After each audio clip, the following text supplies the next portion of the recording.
Have you ever heard someone say, just be yourself? You do you. Look out for number one. Love yourself. Look inside to discover yourself. Find your inner expression. Know your worth. You can't judge me. Accept yourself. Affirm yourself. Have you heard anyone say any things like that? Do you see a common theme in these statements? These are part of the cult of self-worship in our society. Cliche statements like these are common in today's culture. You can find them on social media, in t-shirts, books, even in counseling. The pervasiveness of these types of statements reveals just how dangerously obsessed our culture is with self. Our culture uses cliche statements like this to reinforce and to catechize people's propensity to worship at the idol of self. Self-love, self-expression, self-fulfillment are the proverbial high places that people worship at in our modern Western context. How do people worship themselves at the idols or at their high places? Sadly, the same way they worshipped at the high places in biblical times. Some worshiped their self through sacrificing their children. Such was the case of famous singer Adele, who unashamedly said she wrote an album for her son so that when he's an adult he will, quote, know who I am and why I voluntarily chose to dismantle his entire life in the pursuit of my own happiness, unquote. Also consider Michelle Williams, who when she took the stage to receive her Golden Globe Award, reveled in that she was able to get such an award only because she was able to legally murder her preborn child. She said, I've tried my very best to live a life of my own making. I wouldn't have been able to do this without employing a woman's right to choose.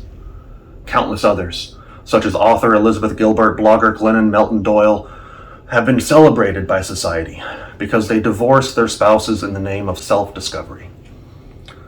Much has happened since Old Testament times, but at the idols of self, the masses still worship and make sacrifice. How has Christendom responded to the cultural expressions of self-worship? By and large, the church has responded with an apathetic silence. Sometimes I don't know what is more repulsive, that people unashamedly do such things as what I've just listed, or that the masses of people, including many professing Christians, either applaud or sit silently on the sidelines. The words of the Apostle Paul are fitting, ought you not rather to mourn? Can you worship two masters? This is the problem of self-worship. It's not just a problem for out there in the world. It isn't just a problem within the secular elites and celebrities. Self-worship has crept into the church. How has it crept into the church?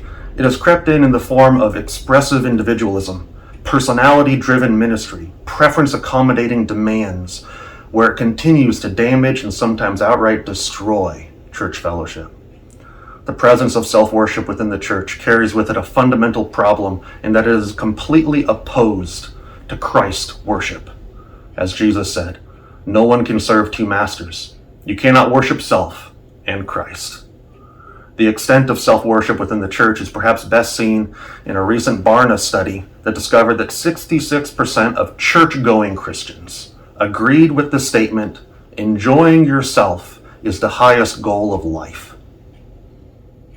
I don't think one could have a more opposite view of the biblical definition of the goal of life than that.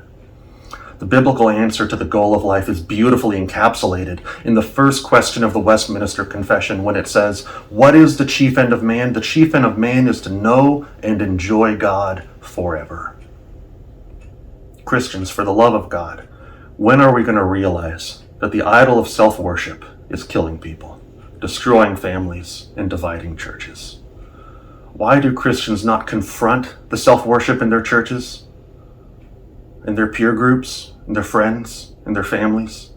I fear many Christians avoid confronting others' self-worship because they feel conflicted, knowing if they confront their friends' self-worship, they will then have to address their own self-worship. Perhaps others fail to confront others' self-worship because they have been psychologized, believing that the most important thing about someone is how they feel. So to confront someone's inner expression is perceived as tantamount to an assault. This is why in our culture, words now are labeled as dangerous and assaulting. Beloved, we cannot remain silent on this issue, neither for ourselves nor for our brothers and sisters. To remain silent when your brother is in sin is unloving to them and disrespectful to God, whose name they bear. There's only one response to the idol of self-worship. Tear it down. Tear down the high place in your heart through repentance and to resist the high places in our culture. The question comes, Christ or self? Undoubtedly, most Christians don't even realize in what ways they're engaged in self-worship. I know I typically need help seeing my own faults in this area. I think we all do. How do you know in what ways you're engaged in self-worship? Perhaps these descriptions may help. Do you find great satisfaction in expressing yourself to others? Do you frequently use statements like those listed at the beginning of this article? Are people not allowed to critique your choices? And if they do, are they canceled, called names, or assigned labels? You want and may even expect people to affirm your choices. You have a low tolerance for anything or anyone that is contrary to your lifestyle. You're obsessed with your own self-image. Seriously, how many selfies do you have on your phone? You avoid exposing yourself to things such as this article that call you to examine yourself for areas where you need to change. Matter of fact, you probably don't think of yourself as needing change as much as affirmation. When people don't affirm you, are you confused, sad, and maybe react negatively? These all expose areas of self-worship in our own life. What's worse than not seeing this sin in oneself is not realizing the damaging effects of it. Most people don't realize that self-worship leads to sacrificing others on the altar of their own self-worship. Christians, we need to realize that every sinful desire always aims toward being the worst possible expression of itself. You might not be divorcing your spouse or murdering your child, but if you tell yourself that it's okay to worship at the altar of self in a lesser way, then what's going to stop you from doing it so in a greater way? Make no mistake about it, that inner sinful desire to worship self, if it had its way with you, would cause you to do unthinkable and sacrifice those that you hold dearest on the altar of self. That inner sinful desire doesn't stop with just making you do the unthinkable, though. The sinful desire demands that you demand others applaud your expressions of self-love, all the while silencing those who raise questions or critiques. Social media is full of this example. If you don't want to one day do the unthinkable, don't condition your heart to tolerate it now by worshiping self in lesser areas. Forsake the idolatry of self and worship Christ alone. Jesus calls you to deny self, and he says that that is the path to life. An important clarification needs to be made here. The solution to self-worship, the solution to self-love, isn't self-hate. It's actually self-forgetfulness.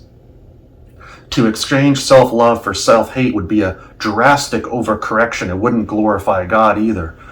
Rather, as one author put it, the solution to self-worship is found through the blessed self-forgetfulness of yourself. The solution to the love of self is the love of Christ, and the solution to self-worship is Christ worship. To put it another way, the solution to self-worship is to be so caught up, so enthralled, so mesmerized by the beauty and grandeur of Christ that you have forgotten about yourself in the process. Dear Christian, this is where abundant and joyous and fulfilled life is found, in losing yourself in the pursuit of Christ. Why do people worship at the altar of self? What is the allure of self-worship? As with all sins, the allure is a false notion of a fulfilled and happy life. Or to use the words of the above-mentioned Barna study, to enjoy yourself. But let me tell you, there's a far better option for life. There's a far better option for fulfillment. And there is a far better enjoyment than what self-worship offers, and it is Christ worship. This is what the gospel is primarily about. The gospel is primarily about exchanging who you worship from self to Christ. And the results of this change cannot be overstated. Self-worship leads to death for yourself and for others, whereas Christ worship leads to life abundant and eternal. Knowing the deadly danger of self-worship, Jesus actually made the denial of self a condition for being a Christian. In Luke 9:23, he says, "If anyone would come after me, let him deny himself, take up his cross daily, and follow me."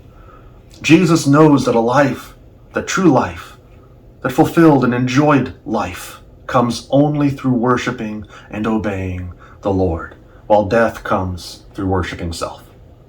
So, in love, he compels you to forsake the idols that seek to destroy you and to put up in their place an altar to the Lord in your heart. So forget the empty promises of our self-obsessed culture and discover the joys of a Christ-oriented life. 2 Timothy chapter 3, verse 1 and 2. In the last days there will come times of difficulty, for people will be lovers of self.